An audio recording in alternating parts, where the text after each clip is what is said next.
र उहाँलाई आज श्रद्धाका दुई थोपा आँसु चुहाउँदै दुई थुङ्गा फुल चढाउन म पनि आर्यघाट गएको थिएँ र त्यहाँ शेरबहादुर देउवाको पनि अपवित्र अनुहार त्यहीँ झुल्क्यो र यति ठुलो भिड थियो कि यति ठुलो कुडुलो थियो कि त्यो भिड पन्साएर जाँदा म त गृहमन्त्री बालकृष्ण खाँडसँग पो ठोकिन पुगेछु एकचोटि। अनि उहाँले पुण्यजी भनेपछि झसँग भएँ म। कसो करा ज्यापा होइन, गगन थापा र उहाँसँग कुम जोड्न पुग्यो। उहाँले एउटा वर्ड भन्नुभएको थियो, एकर्डिङ टु लेनिन पुण्यबाबु हरेक उग्रवाम पन्थ दक्षिण पन्थमा गएर पतन हुन्छ, प्रचण्डहरू आउने पनि यही नरक यात्रामा हो भन्नुहुन्थ्यो। मलाई बडो शब्द आनन्द लाग्छ यो सुन्दा। प्रचण्ड खस्ने पनि यही प्रजातान्त्रिक गौरव नर्कमा हो, हेर्नु होला। उहाँले जसलाई नर्क भनिरहनु भएको छ यो व्यवस्थालाई, यहीँ आउने हो। उहाँ कति भविष्यवाणी गर्नुहुन्थ्यो, यो भोलि प्रचण्डको टाउको मोल हाम्रै शेरबहादुरजी वा खुमबहादुरले तोक्छन्, तर फेरि पनि नेगोसिएसन हुन्छ। तपाईँहरू भर्खर अहिले पोलिटिकल शक्ति भनेर तपाईँहरूलाई एकदम नक्सलाइट मुभमेन्टको भूत सवार भएको छ। भोलि तपाईँहरू पनि सोसाइटीसँग बिस्तारै ढल्किँदै जानुपर्छ भनेर भन्नुहुन्थ्यो। जे भनेको त्यही। अनि सुशील कोइरालालाई पिए किन राखेको भने तुलसी गिरीले दरबारियाहरूसँग कतिको सुलह गर्छ, विदेशी शक्ति केन्द्रसँग कतिको चोचोमोचो मिलाउँछ भनेर दुईजनासँग उनी इन्फर्मेसन लिन्थे। तपाईँ कहिले पदमा जान चाहनु भएन भन्दा उहाँले इन्ट्रेस्टिङ एउटा कुरा के भन्नु भने, पुण्यबाबु तपाईँ पनि राजनीति गर्नुहुन्छ, तपाईँलाई पनि मन्त्री प्रधानमन्त्री हुने इच्छा होला, त म पनि जोगी होइन। म किशुनजीको संस्कारबाट दीक्षित छु, गणेशपानजीको विचारबाट अनुप्राणित छु र बिपीको प्रजातान्त्रिक समाजवादको उत्तराधिकारी ठान्छु आफूलाई। तर यो नेपाली काङ्ग्रेस भन्ने पार्टी अहिले कम्प्लिटली नव उदारवादको ढाक्रे बन्यो। यसले राष्ट्रिय सम्पदा र पुँजीको नष्टभ्रष्ट गर्यो र यो शक्ति भनेको अहिले यो अन्तर्राष्ट्रिय मुद्रा कोष, विश्व ब्याङ्कको दलाल हो। उहाँको भाषा यही हो। तपाईँले मलाई कोट गरेर भने पनि मलाई फरक पर्दैन भन्नु हो। अब हामी काशी जाने कुरा गर्छौँ समाजवादको, अनि यो यसको यात्रा अहिले कुत्तीतिर छ। सारा यसका पाठ पूर्जा कल पूर्जा थोत्रो भइसके र यसबाट अपेक्षा गर्नु पर्दैन। याद गर्नु होला, गिरिजा प्रसाद कोइरालाले त प्रदीप गिरीलाई देखिन नसक्ने।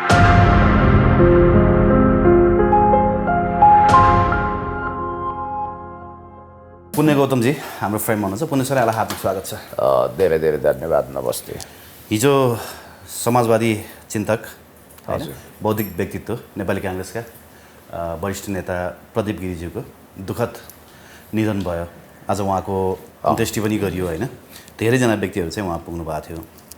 अब प्रदीप गिरीजीलाई यहाँले कसरी चिन्नुहुन्छ, आज त्यो विषयमा अलिकति कुराकानी गरौँ होइन। प्रदीपजीलाई हामी सबैको तर्फबाट हार्दिक श्रद्धासुमन होइन। मैले सुनेको जिन्दगीभरि उहाँ सिराबाट उठ्नुभयो, हजुर, चुनाव सधैँभरि जित्नुभयो, तर कहिले पनि मन्त्री पद खानु भएन। मन्त्री पदको उहाँ आकाङ्क्षी बन्नु पनि भएन। मलाई यस्तो पद चाहिन्छ भनेर उहाँले कहिले पनि गर्नु भएन।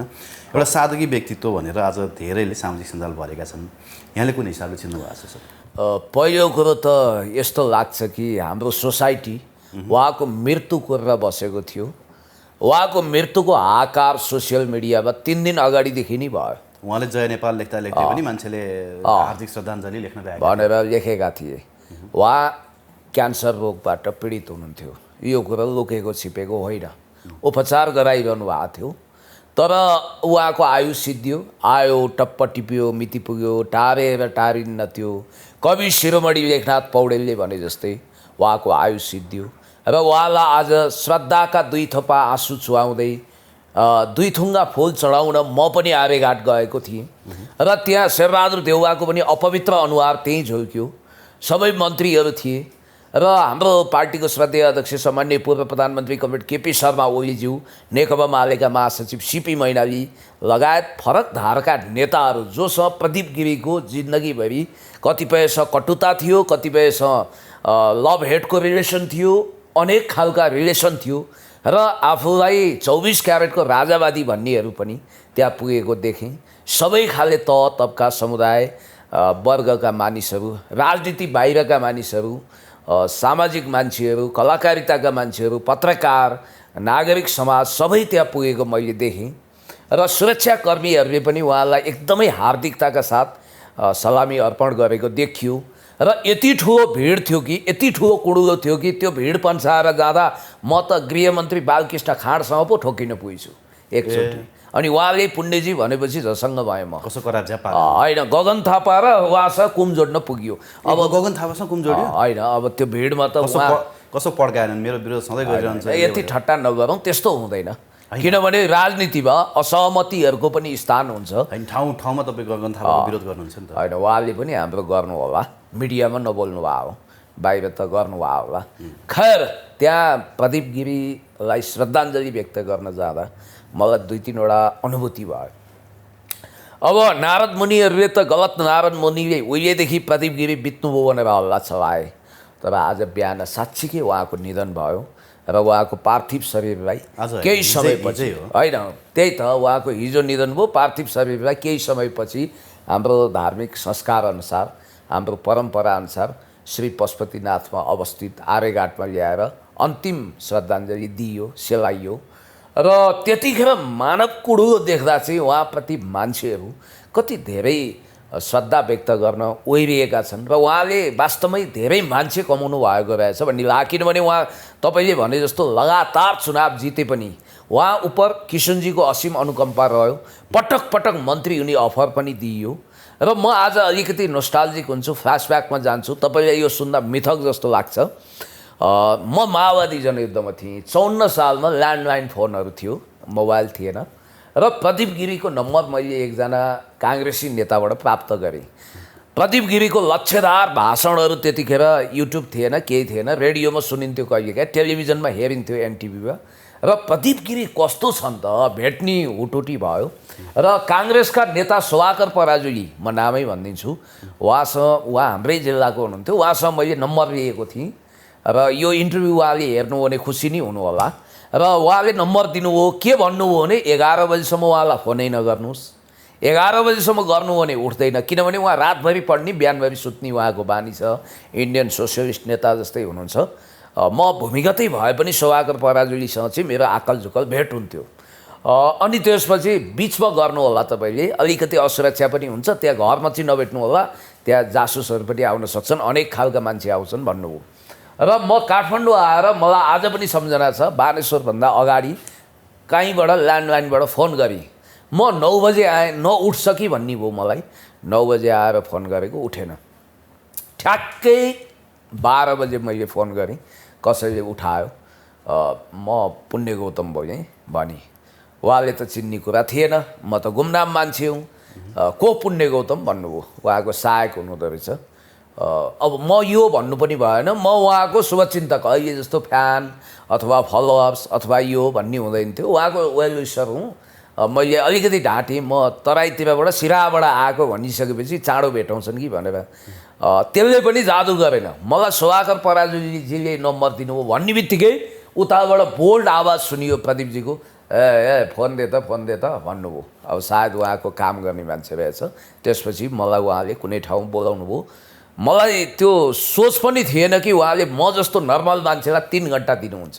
उहाँले त मलाई ट्युसन पढाउन थाल्नुभयो। त्यही त मैले सुनेको नि, अब उहाँ मार्क्सवादी सिद्धान्तको एकदमै धेरै अध्ययन, धुरन्धर पण्डित होइन, उहाँले चाहिँ नेपालका थुप्रै कम्युनिस्ट नेताहरूलाई दीक्षितै गर्नुभएको छ भन्ने कुरो सुने कि, मतलब कतिपय चाहिँ मतलब उहाँले चाहिँ शिक्षा नै दिनुभएको छ, कतिपयले उहाँलाई फलो नै गरेका छन् भन्ने पनि सुने कि। यस्तो छ, उहाँ मार्क्सवादी हो, लेनिनप्रति उहाँको क्रिटिकल अप्रोच थियो, माओ मान्नुहुन्न थियो, स्टालिनप्रति घनघोर वितृष्णा थियो उहाँको।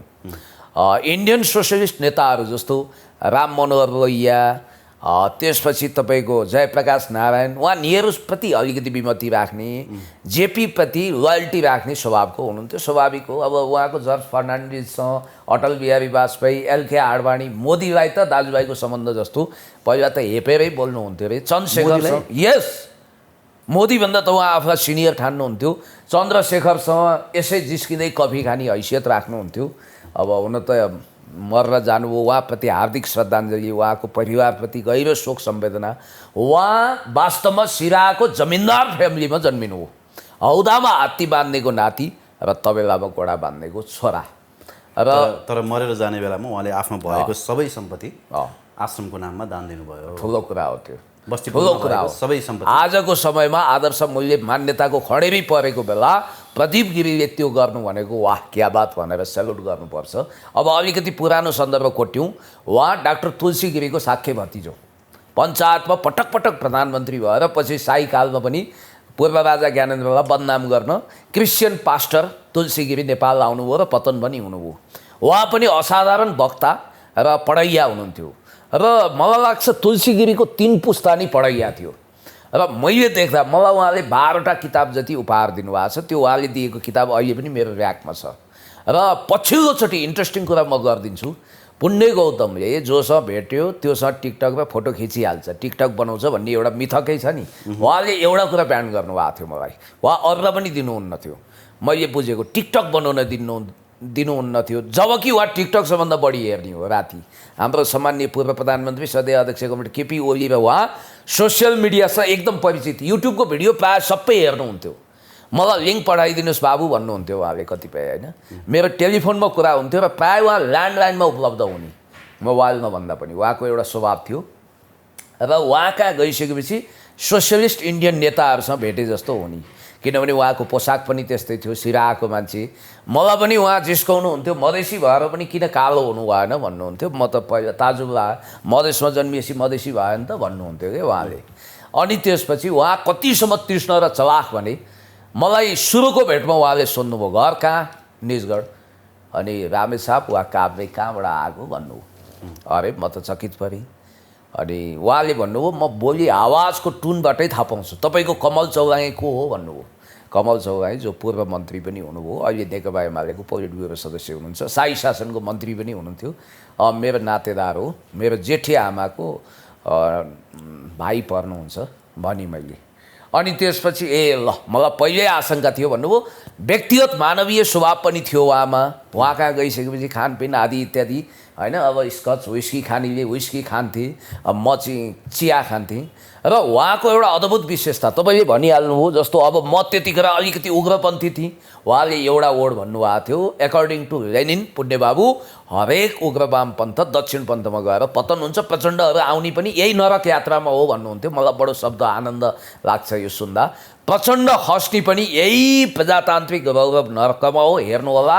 उहाँले जसलाई नर्क भनिरहनु भएको छ यो व्यवस्थालाई, यहीँ आउने हो र यी टाउकोका मोल तोक्ने भोलि तोक्न सक्छन्। उहाँ कति भविष्यवाणी गर्नुहुन्थ्यो, यो भोलि प्रचण्डको टाउकोको मोल हाम्रै शेरबहादुरजी वा खुमबहादुरले तोक्छन्, तर फेरि पनि नेगोसिएसन हुन्छ।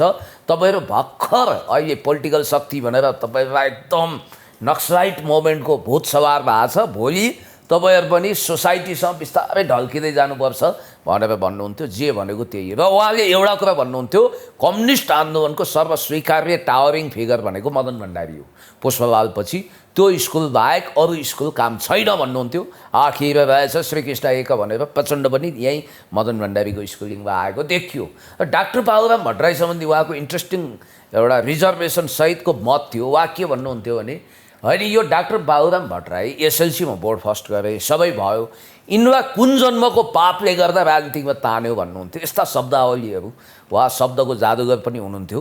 उहाँ भन्नुहुन्थ्यो म वाक्पटुता भएको तर वाक चातुर्यता नभएको मान्छे हुँ भन्नुहुन्थ्यो। र भाषणको मामिलामा उहाँ सबभन्दा बढी हायल कायल, कोहीसँग छु भने मदन भण्डारीसँग छु भन्नुहुन्थ्यो उहाँले। र घनश्याम भुषालजीलाई माया गर्नुहुन्थ्यो। र पछिल्लोचोटि जतिखेर बिरामी हुनुहुन्थ्यो, मैले उहाँलाई के भने तपाईँ जीवनको अन्तिम क्षणमा हुनुहुन्छ, म एउटा भिडियो खिचौँ टिकटक बनाऊँ भन्दा होइन नगर्नु, तपाईँ र मेरो भेट भइरहेछ, सबैलाई थाहा छ, देखेका छन्, फोटो चाहिँ लिनुहोस् भन्नुभयो। फोटोसम्म खिचेँ मैले, होइन। अनि उहाँले के भन्नुहुन्थ्यो भने, तपाईँको पार्टी अध्यक्ष केपी शर्मा ओलीज्यूलाई भनिदिनुहोस् शेरबहादुर देउवा यो देशको सबभन्दा निकम्मा प्रधानमन्त्री बन्ने दिशामा छन्, जबकि शेरबहादुरले ल्याएको नागरिकता विधेयक जति पनि यो राष्ट्रघाती परियोजनाहरू छ एमसिसी, यसमा उहाँको केही फरक मत थिएन।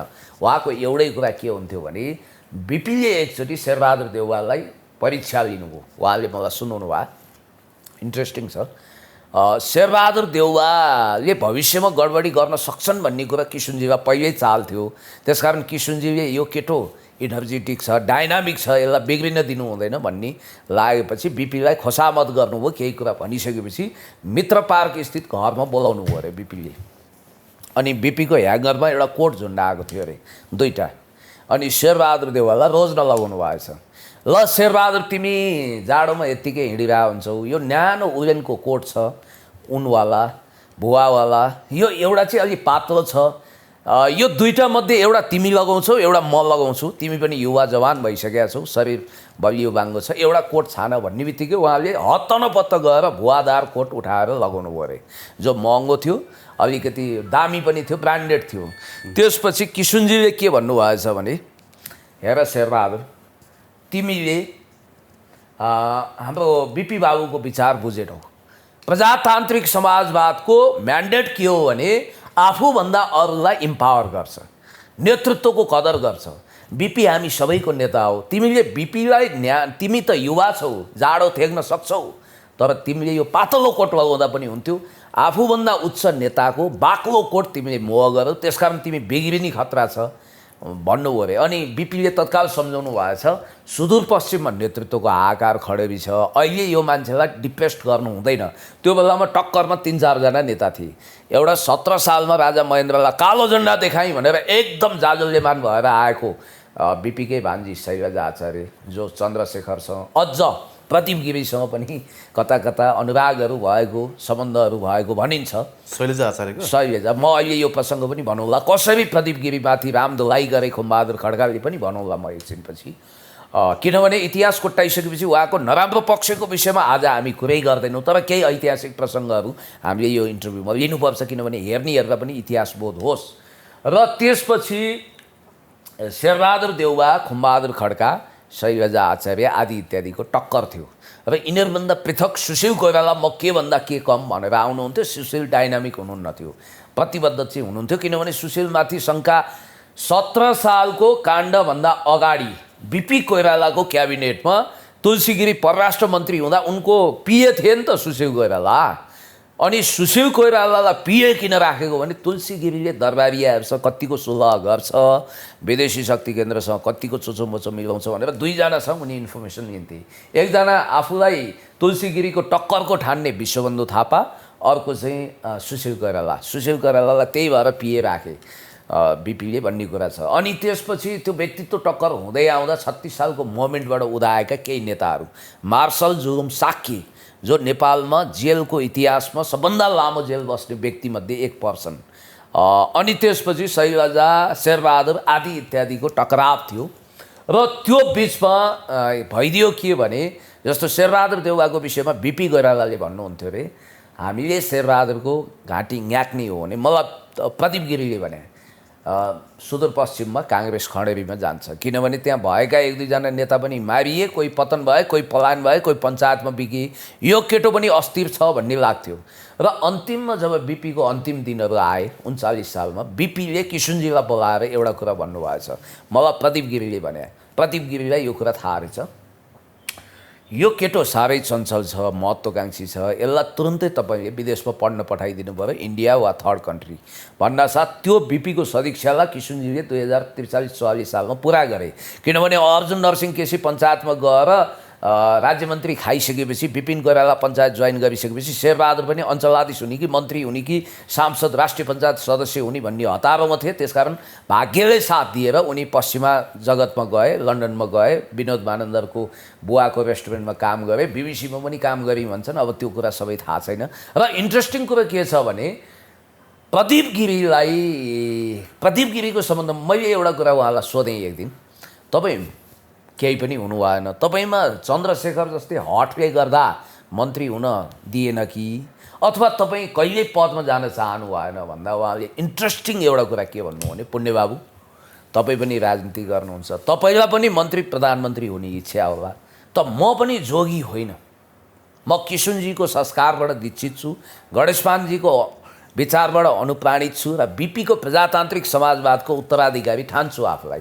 तर यो नेपाली काङ्ग्रेस भन्ने पार्टी अहिले कम्प्लिटली नवउदारवादको ढाक्रे बन्यो, यसले राष्ट्रिय सम्पदा र पुँजीको नष्टभ्रष्ट गर्यो। र यो शक्ति भनेको अहिले यो अन्तर्राष्ट्रिय मुद्रा कोष, विश्व ब्याङ्कको दलाल हो, उहाँको भाषा यही हो। तपाईँले मलाई कोट गरेर भने पनि मलाई फरक पर्दैन भन्नु। अब हामी काशी जाने कुरा गर्छौँ समाजवादको, अनि यसको यात्रा अहिले कुत्तीतिर छ, सारा यसका पाठ पूर्जा कल पूर्जा थोत्रो भइसके र यसबाट अपेक्षा गर्नु पर्दैन। तर जनताको प्रजातान्त्रिक प्रणालीमा पुरानो पार्टी भएको हुनाले र यसका जराहरू गाडिएको हुनाले चिन नै यसको रुख छ, रुख बुढो भए पनि 200-500 वर्ष बाँच्छ, ढल्दैन अहिले तत्काल।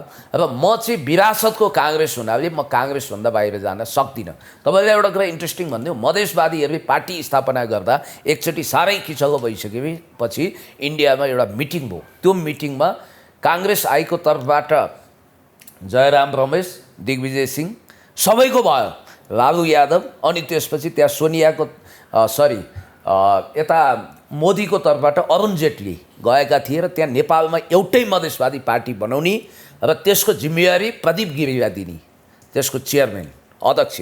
किनभने यी सबले भाँडभैलो गरे, प्रदीप गिरी भनेको चाहिँ मियो हुन सक्छन् र त्यो मधेसवादी पार्टी बनाउने र अहिले कम्युनिस्ट पार्टीमा कार्यरत रहेका कतिपय नेताहरूलाई पनि विभिन्न काण्डमा मुछिएका मान्छेलाई पनि त्यहाँ लगाएर नेता बनाउने भन्ने प्लान रहेछ। प्रदीप गिरीले मलाई सुनाउनुहुन्थ्यो, मैले एकै सिटिङमा अस्वीकार गरेँ, नत्र भने मलाई महन्त ठाकुरको ठाउँमा उनको भन्दा पनि माथिल्लो पोर्टफोलियोमा नेता बनाउन खोजिरहेको थिएँ। किनभने म क्षेत्रीय पार्टीको नेता बन्दिनँ, प्रमुख नेता बन्दिनँ। र उनलाई के भनिएको रहेछ भने तपाईँ राष्ट्रपति हुन यदि मन्जुर हुनुहुन्छ भने हामी तपाईँलाई अगाडि बढाउँछौँ भनेर पनि भनेको रहेछ इन्डियनहरूले। खास गरी भनियो भने अजित डोभालले उनलाई गुरुनी मान्ने रहेछन् र उनको भारतीय संस्थापनसँग अथवा भारतीय इस्टाब्लिसमेन्टभन्दा बाहिरका सोसियलिस्टसँग यति राम्रो सम्बन्ध कि यारी दोस्ताना, जस्तो कि अब मरेर जानुभयो अटल बिहारी वाजपेयी वा उहाँको क्याबिनेटको रक्षा मन्त्री जर्ज फर्नान्डिससँग त उहाँको तपाईँ र मेरो जस्तै सम्बन्ध। उहाँका अधिकांश इन्डियन नेता, अहिलेका मन्त्री त कुरै छोड्नुहोस्, यिनलाई त यिनले ऐरे गैरे नतु गैरे भन्दा रहेछन्। मैले एउटा अजिब दृश्य के देखेँ भने भारतको एकजना मन्त्री आएर रहेछन्, भूतपूर्व मन्त्री। मैले सुनेको त अझ त्योभन्दा ठुलो कुरा थियो, नितीश कुमारले उनको पाउ यसरी छुन्छन् रे, मैले कमरेड केपी ओलीलाई सम्मान गरे जस्तै भन्ने सुनेको छु, बिहारको मुख्यमन्त्री होइन। त्यति मात्र होइन, राहुल गान्धीलाई चाहिँ उहाँले पढाउनु भएको भन्ने कुरा पनि सुनेको थिएँ। जेएनयूको उत्पादन हो, उहाँको विषयमा अझ बायोग्राफिकल कुरा जानै छ। जस्तो मैले आफ्नै आँखाले खुद देखेको कुरा के भने, म त्यतिखेर कान्तिपुरमा आर्टिकल लेख्थेँ होइन, मैले यो कुरा लेखेका पनि छु एउटा पत्रिकामा। एकजना जे होस् अब चप्पल सप्पल लगाएको खराउ टाइपको देखाएको थिएँ मैले त्यतिखेर, सफेद लुगा लगाएको मान्छे आयो अनि प्रदीप गिरीको ठ्याक्कै उसले एकदम आदर गर्यो, रेस्पेक्ट गर्यो, बस्यो। पछि कुराकानी भयो, म चुप लागेँ। मलाई प्रदीप गिरीले तपाईँ उता बस्नुहोस् एकछिन, म यहाँ कुरा गर्छु उहाँसँग भन्नुभयो। अब उहाँले त्यति भाउ दिया देखिनँ। अब मैले यहाँ नाम बिर्सेँ है, मलाई लाग्छ त्यो केन्द्रीय मन्त्री नै हुनुपर्छ त्यो मान्छे, मैले नाम बिर्सेँ। जे होस् भारतीय सत्ताको केन्द्रीय मन्त्री हो त्यो, लडतर मान्छे होइन। मलाई लाग्छ त्यो धेरै ठुलो नेता हो। अब त्यो धेरै अगाडिको कुरा हुनाले मैले नाम बिर्सेँ। पछि मैले सोधेँ मन्त्री हो भन्नुभयो, नाम सोधिनँ क्या मैले। अब मैले सम्झिने अरू कुरा आएन, इन्डियन पूर्व मन्त्री हो भन्नुभयो। अनि मैले अर्को कुरा सुनेको के भने प्रमोद महाजनलाई त उहाँ भाइ सर माया गरेर के भन्नुहुन्थ्यो अरे भने, प्रमोद तिमी रसरङमा बढी लाग्यो, तिमी नै भन्नुहुन्थ्यो अरे, यो स्वभावले तिमीलाई धेरै पछाडि छाड्छ र नयाँ पुस्ता पनि बिजेपीमा आयो भनेर उहाँ त्यसरी भन्न सक्नुहुन्थ्यो। अटल बिहारी वाजपेयीले उहाँलाई भाइ सर माया गर्नुहुन्थ्यो। र अचम्मको कुरा के भने उहाँको सबैभन्दा आपत्तिजनक कुरा भने मेरो एकचोटि म उहाँको चिया नै छोडेर हिँडेको छु। उहाँले के भन्नु भने यो मधेस एउटा प्रदेश हुनुपर्छ, मधेसीहरूको माग ठिक छ, महन्त ठाकुर ठिक छन् र जनमत सङ्ग्रह पनि हुनसक्छ। र उहाँको एउटा तर्क सबभन्दा घटिया मलाई मन नपरेको के थियो भने, जस्तो उहाँ नागरिकता विधेयक, एमसिसी, एसपिपी यो सबैको समर्थक हो। खासमा भन्यो भने यो कुरा मान्छेलाई सुन्दा अचम्म लाग्छ, उहाँ मानवतावादी हो। उहाँले मलाई के भन्नुभयो थाहा छ? मैले भने जस्तो उदाहरणहरू दिएँ, देशभन्दा ठुलो कुरो केही हुँदैन, जननी जन्मभूमि स्वर्गादपि गरिएसी motherland are greater than heaven, हाम्रो देश स्वर्गभन्दा प्यारो हुन्छ भन्ने मान्यताको आधारमा हामी अगाडि बढेका छौँ। अन्त उहाँले के भन्नु भने, ए बाबु यो देश भने पछि बनाएको हो, भूगोलका सिमानाहरू भलै रगतले कोरिए तर ती मानव निर्मित हुन्, हामी त ग्लोबल ह्युमन हो, हामीले त्यो पर्सपेक्टिभबाट सोच्नुपर्छ। अनि मैले उहाँलाई सोधेँ त्यस्तो उदात्त चित्त हुँदो हो त अटल बिहारी वाजपेयी त्यतिखेर भारतको प्राइम मिनिस्टर थिए। मैले उहाँलाई सोधेँ अटलजीको तपाईँ पटक पटक उदाहरण दिनुहुन्छ, झाँसा दिनुहुन्छ, त्यसमा अटलजीले इन्डिया भन्ने देशै होइन यो पनि नेपालको विस्तारित क्षेत्र हो भनेर किन स्वीकार्नुहुन्न? त्यो देशको नामै नेपाल राखिदिए भयो नि त उहाँहरूले। अनि मैले अर्को कुरो सोधेँ, सबभन्दा ठुलो प्रजातान्त्रिक मुलुक अमेरिकाले आफ्नो स्वतन्त्रता र राष्ट्रियताको लागि हजारौँको बलि किन चढाउँछ त? त्यस भए देशभन्दा ठुलो कुरो के हुन्छ? युनाइटेड नेसन त्यस भए भङ्ग गरिदिउँ, त्यहाँ देशको अस्तित्वै छैन भनिदिउँ। भनेपछि होइन तपाईँहरू अलिक बढी भावुक राष्ट्रवादी हुनुहुन्छ भनेर मलाई भन्नुहुन्थ्यो। हो, म इमोसनल पेट्रोटिजममा विश्वास गर्छु भनेर मैले भनेको थिएँ। र अर्को कुरो चाहिँ तपाईँलाई भनौँ, जस्तो प्रदीप गिरीको तपाईँले अघि एउटा कुरा भन्नुभयो, उहाँ जिएनयु पढ्नुभयो, उहाँको पिएचडी गर्ने सोच पनि रहेछ मलाई भन्नुहुन्थ्यो उहाँले। पछि के भयो भने इन्डियन सोसियलिस्ट नेताहरूको चाहिँ अचम्मको जीवन छ, प्राय विवाह गर्दैनन्, लिभिङ टुगेदर बस्छन्, अनि त्यसपछि उनीहरूको जीवन पनि अत्यन्तै अनौठो किसिमको छ। इन्डियन सोसियलिस्टहरू पदमा पनि त्यति आसक्त हुँदैनन्, पाएको मन्त्री पनि कतिले त छोडिदिन्छन् होइन। जेपी स्कुलिङ भने गजब छ नि त इन्डियामा, जयप्रकाश नारायणको स्कुलिङ। जयप्रकाश नारायण असन्दिग्ध रूपमा इन्दिरा गान्धीको पतनपछि प्राइम मिनिस्टर हुन सक्नुहुन्थ्यो, तर उहाँले मोरारजी देसाईलाई प्रधानमन्त्री बनाउनु भयो। उहाँले यो मोरारजी देसाईको चिया सम्बन्धी इन्ट्रेस्टिङ कुरा गर्नुहुन्थ्यो, मलाई ठ्याक्कै हर्क साम्पाङको सम्झना आयो कि हिजो, ग्रिन टी हो कि रक्सी हो भनेर विवाद गरे नि। एकचोटि मोरारजी देसाईको टेबलमा विदेशी डेलिगेट्सहरू आएछन्, ठ्याक्क बसेको, उहाँले अगाडि गिलास राख्नुभयो, खाना सुरु गर्नुभयो, त्यहाँ छर्किया थियो होला राग नआओस् भनेर, त्यो चाहिँ उहाँको शुद्ध पिसाब हो अरे। मान्छेले चाहिँ त्यो के हो, मदिरा हो कि ग्रिन टी हो कि यसरी सोच्थे अरे कि। जीवनभर सोमूत्र पान गरेर उहाँले आफ्नो आयु रम्याउनु भयो मोरारजी देसाईले भन्नुहुन्थ्यो। उहाँले भनेको पछि त्यो गुगलमा हेर्दा पनि सत्य देखियो। र प्रदीप गिरीको अर्को विशेषता, उहाँ मलाई भन्नुहुन्थ्यो मभन्दा बढी किताब हरि शर्माले पढ्छ होला सम्भवतः, राष्ट्रपति रामवरणको सल्लाहकार, तर उसको एक्सपोजर पाएको छैन धेरै, अर्को प्रेजेन्टेसन मेरो जति नहोला भन्नुहुन्थ्यो। र उहाँ एउटा कुरामा के स्पष्ट हुनुहुन्थ्यो भने म तपाईँहरू जस्तो मास ओरेटर हुन सक्दिनँ।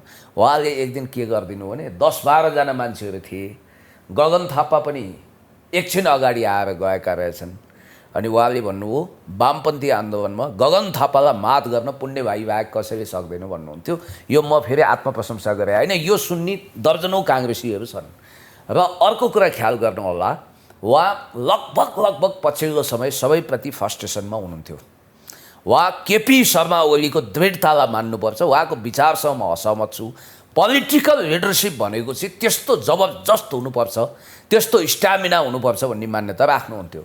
र एकजनाले एक दिन के भन्यो भने विद्यादेवी भण्डारीज्यूको बारेमा अलिक गरिमा मण्डन हुने गरी, मानमर्दन हुने गरी, होच्याउने गरी उहाँ कुरा काटेको सुनेपछि उहाँले के भन्नुभयो, ओ भाइ, उहाँले भाइ भन्नुभयो, तपाईँले अस्ति गएर दिल्लीमा सोनियाको चाकरी गरे होइन, सोनिया कहिले भारतको राजनीतिमा थिइन्, कमसेकम विद्या भण्डारी ज्ञानेन्द्र बहादुर कार्कीजीको नाता पर्नुहुन्छ, विद्यादेवी पाण्डे हो। मैले त उहाँलाई मदन भण्डारीसँग बिहा नगर्दै पहिला नेविसङ्घप्रति उहाँ अनुराग राख्नुहुन्थ्यो, त्यतिखेर मेरो एउटा प्रशिक्षण लिएकी रहेछन् उनले, अथवा मेरो कुरा सुनेकी रहेछन्, उनी त सुरुदेखि नै विद्यार्थी राजनीतिमा थिइन् नि त भनेर यसरी भन्नुभएको थियो कि। त्यस कारणले गर्दाखेरि प्रदीप गिरीको अर्को एउटा विशेषता के भने नबोल्ने। जस्तो युवराज खत्रीजी तपाईँलाई एकचोटि उहाँले भेट्नुभयो, उहाँको आँखामै क्यामेरा थियो कि क्या हो, उहाँ एकचोटि भेटेको मान्छे नबोल्ने र एकचोटि पढेको कुरा अक्षरश सम्झिन सक्ने र त्यसलाई गजबसँग प्रस्तुत गर्न सक्ने। अनि अर्को विशेषता के मेरो त भेट आउँदै रह्यो नि, भेट्ने इच्छा निकै थियो मलाई होइन। साँच्ची मलाई पनि एउटा कुरा लागेको के भने, जस्तो हामी बाँचिरहेको समयका प्रभावशाली र प्रखर मान्छे जो प्रति हाम्रो वैचारिक असहमति पनि हुन सक्छ। धेरै पटक प्रयास गरेँ मैले होइन, तर उहाँ पटक बिरामी हुनुभयो, दिल्ली गइरहनुहुन्थ्यो र आइरहने गर्दाखेरि यो भेटको संयोगै मिलेन कि होइन। उहाँलाई धेरैले के भन्ठान्छन् भने उहाँ मिडिया क्रेजी हुनुहुन्थ्यो, तर त्यो होइन रहेछ। मैले के देखेँ भने मसँग बातचित होइन, मिडियासँग त धेरै पर जाने नि, विशेष गरी युट्युबसँग त उहाँ त्यति फ्रेन्डली हुनुहुन्थेन होइन। तर के भन्नुहुन्थ्यो थाहा छ, फेरि समय अहिले सोसियल मिडियाको हो भन्नुहुन्थ्यो। त्यो भङ्ज्या डोनाल्ड ट्रम्प हेर न, त्यसले चुनावै जित्यो भन्नुहुन्थ्यो। र उहाँको अर्को कुरा के भने खानपानमा पैसाको मामिलामा उहाँ अनौठो किसिमको व्यक्ति।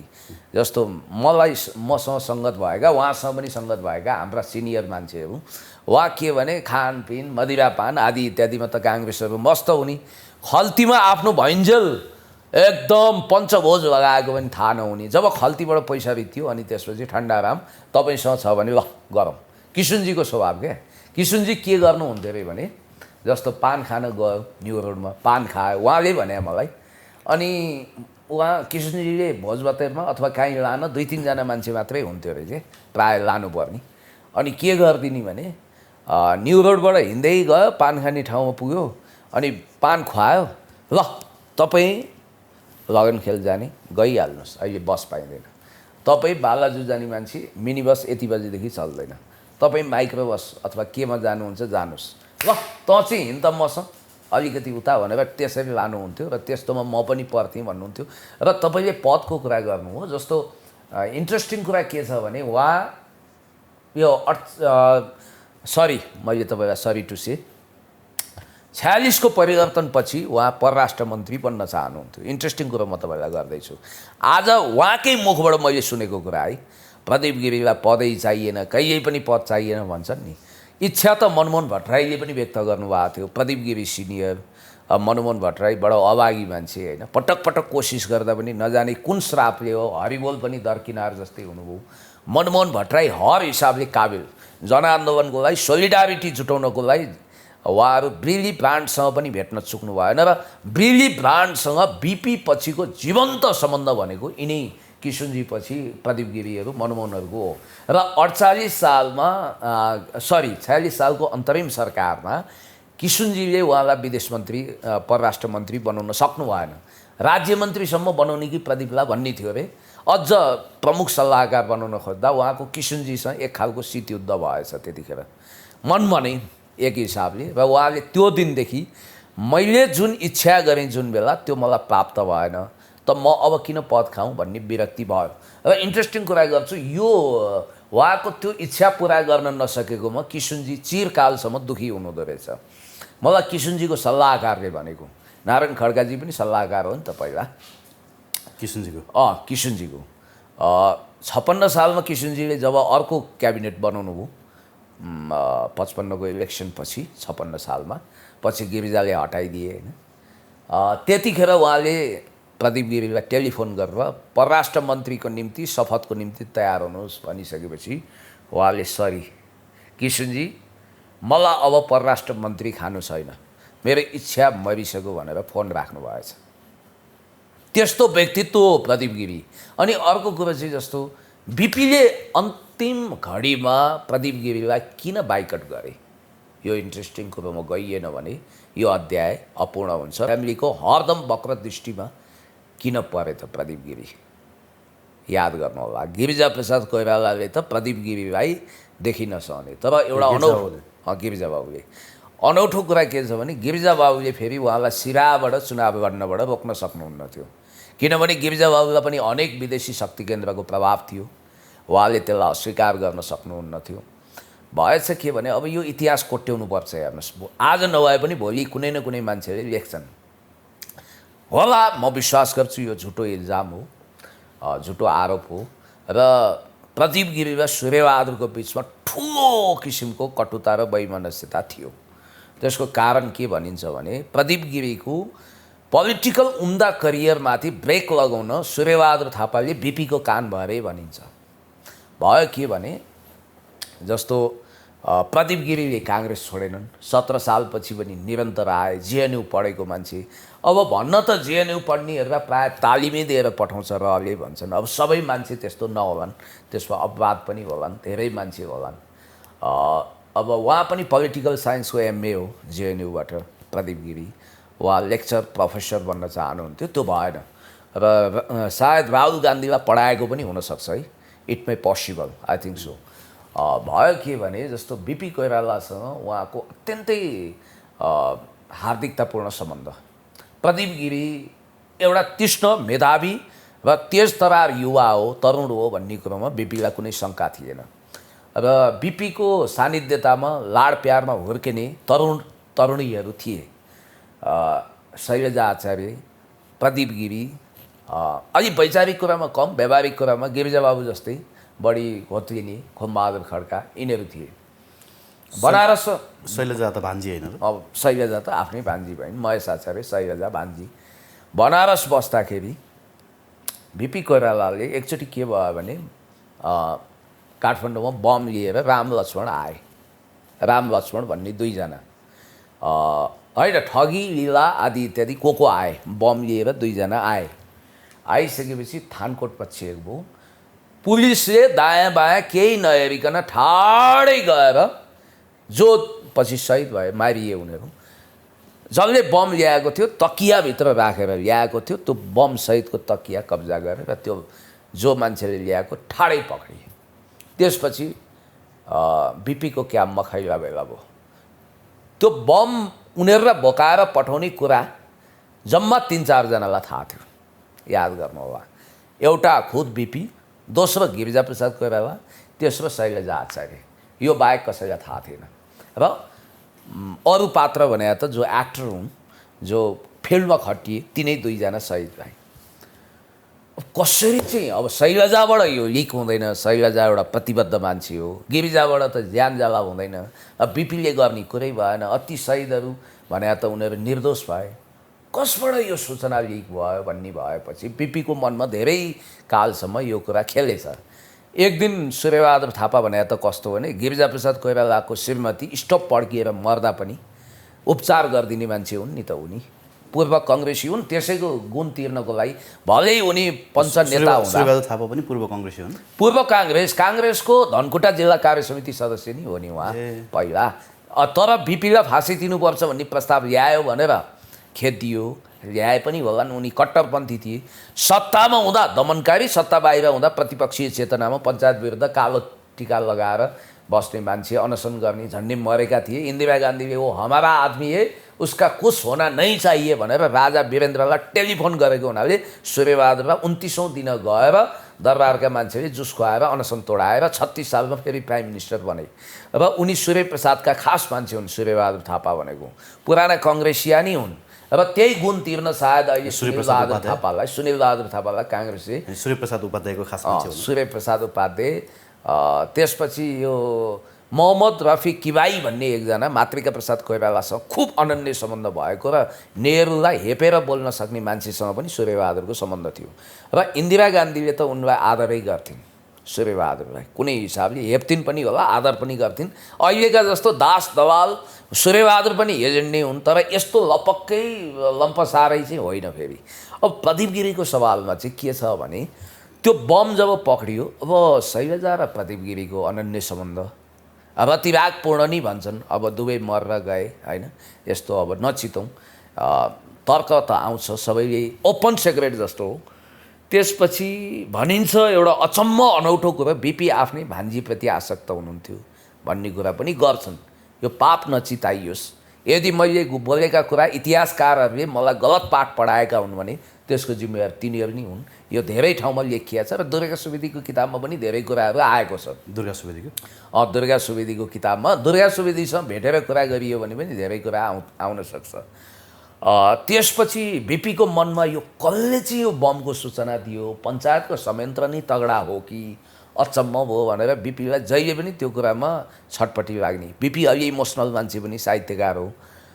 सूर्यबहादुरले बिपीसँग भेट्दाखेरि के भन्नुभएको छ भने तुलसी गिरीको भतिजो प्रदीप गिरीको विषयमा भलिभाँति भन्नुभएको छ। मैले ढड्डा पल्टाउँदै गएको पञ्चायतको, कक्कलले पञ्चायतको पेरोलमा काम गरेको, फलानाको पनि नाम रहेछ।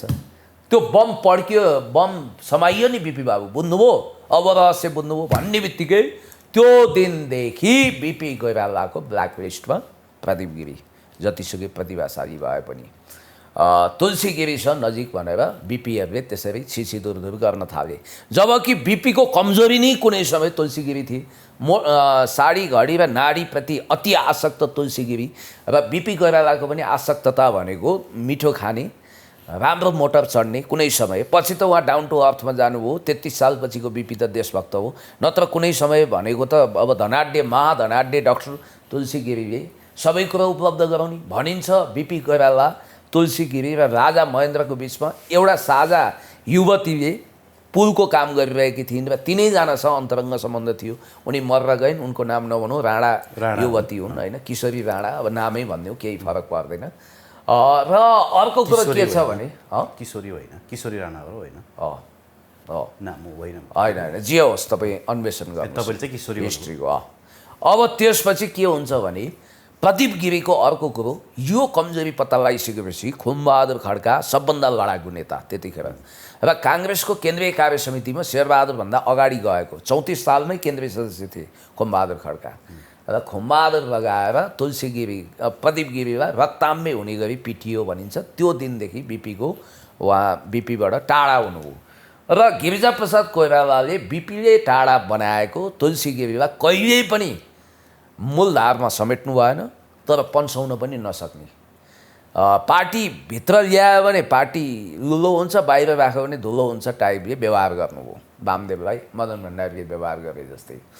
र पछि मलाई एउटा सम्झना छ, मैले एक ठाउँमा भनेको थिएँ, उहाँलाई सोधेको थिएँ, तपाईँको गिरिजा बाबुसँग कहिल्यै पनि भावनात्मक कुनै खालको सम्बन्ध भएन त प्रदीप गिरिज्यू भन्दा उहाँले के भन्नुहुन्थ्यो भने यो ज्यादै बुढेसकाल लाएपछि मान्छे मृत्युको नजिक पुगिसकेपछि जवानीका दिनहरूमा जस्तो जोस र जाँगर हुँदैन, अलिक आध्यात्मिक हुन्छ। एक दिन गिरिजा बाबुले अनौठो कुरा गर्नुभयो अरे, उहाँलाई टेलिफोन गरेर तुलसी प्रदीप तिमी आऊ भन्नुभयो अरे, तिमी भन्ने होइन, अनौठो भयो। गिरिजाले त कहिले नबोलाउने, अनि गिरिजा कहाँ जानुभएछ। गिरिजाले के भन्नुभयो अरे भने गिरिजा बाबुले, म जानी दिन आयो, अब तिमी हाम्रो जे कुरा थियो त्यो भुल, तिमीले एउटा काम गर, तिमी मन्त्री पनि भएनौ, केही पनि भएनौ, तिमी पार्टीको एउटा महत्त्वपूर्ण जिम्मेवारी तिमीले वहन गर, तिमीलाई म केन्द्रीय कार्य समितिमा महामन्त्री वा उपसभापति के भन्नुहुन्थ्यो मैले भुलेँ होइन, त्यसमा ल्याउँछु भन्दा पुग्यो गिरिजा बाबु। जिन्दगीभरि मैले तपाईँबाट घृणा र तिरस्कार बाहेक केही पाइनँ, आज तपाईँले मलाई निगाहमा दान दिन लागेको पद म लिन्न, बरु यदि त्यस्तो हुन्छ भने महाधिवेशनमा तपाईँको तर्फबाट होइन म आफै क्यान्डिडेट हुन्छु भनेर मैले भने। त्यसको केही महिनापछि गिरिजा बाबु बित्नुभयो भनेर उहाँले भन्नुहुन्थ्यो। र अर्को कुरो के भने प्रदीप गिरी कहाँ जाँदा एउटा अनौठो कुरा चाहिँ थियो। मैले उहाँलाई सोधेँ, शाही शासन सम्हाल्न आएको प्रदीप गिरी तुलसी गिरी र तपाईँको सम्बन्ध कस्तो भयो त, काका भतिजाको भेट भयो कि भएन भन्दा एक दिन फोन गरेर तुलसी गिरीले त कहाँ छस् भनेर सोधे अरे, अङ्कल म त आफ्नो काममा छु, तपाईँ विरुद्ध आन्दोलन गर्ने तयारी गर्दैछौँ भन्ने बित्तिकै हेर तेरो विनाशकाले विपरीत बुद्धि, तैँले अहिले पनि बुझिनस् है, तैँले जसलाई लोकतान्त्रिक ठान्छस् ती नेताहरू लोकतान्त्रिकै छैन, तेरो शेरबहादुर देउवा समेत आत्मसमर्पणको अन्तिम तयारीमा छ, अब तँ चाहिँ उही प्रजातान्त्रिक समाजवादको गीता जपेर माला जपेर बस भनेर तुलसी गिरीले भने। त्यसपछि त्यो फोनै मैले काट्दिएँ, कहिल्यै पनि उहाँसँग मेरो हिमचिम भएन पछि भनेर उहाँले भन्नुहुन्थ्यो। र उहाँको विवाह अब रहस्यमय उहाँको पारिवारिक जीवन, एकजना शिवलाल थरको व्यक्तित्व जो संयुक्त राष्ट्रसङ्घमा काम गर्नुभयो, आइएनजिओसँग पनि सम्बन्धित हुनुहुन्थ्यो, उहाँसँग लिभिङ टुगेदर हो कि वैवाहिक सम्बन्ध उहाँको रहेछ। अब हामीलाई पनि थाहा भएन, प्रदीप गिरीको सन्तान को कसैलाई थाहा छैन नि त, धेरैले चिनेका छैनन् होला, देखेका छैनन्, कोही न कोही त होला नि त उहाँको सन्तान। उहाँको सन्तान छैनन् भन्ने सुने मैले, कोही होला नि त धर्मपुत्र भने पनि होला नि त, अथवा बतासे सन्तान पनि हुन्छन् काङ्ग्रेसहरू धेरैका। सुशीलजीकै कतिपयले बतासे सन्तान छ भनेर दाबी गर्छन्, अब धेरै नभनौँ। अब सुशील कोइरालासँग चाहिँ उनको अजीबको सम्बन्ध रहेछ।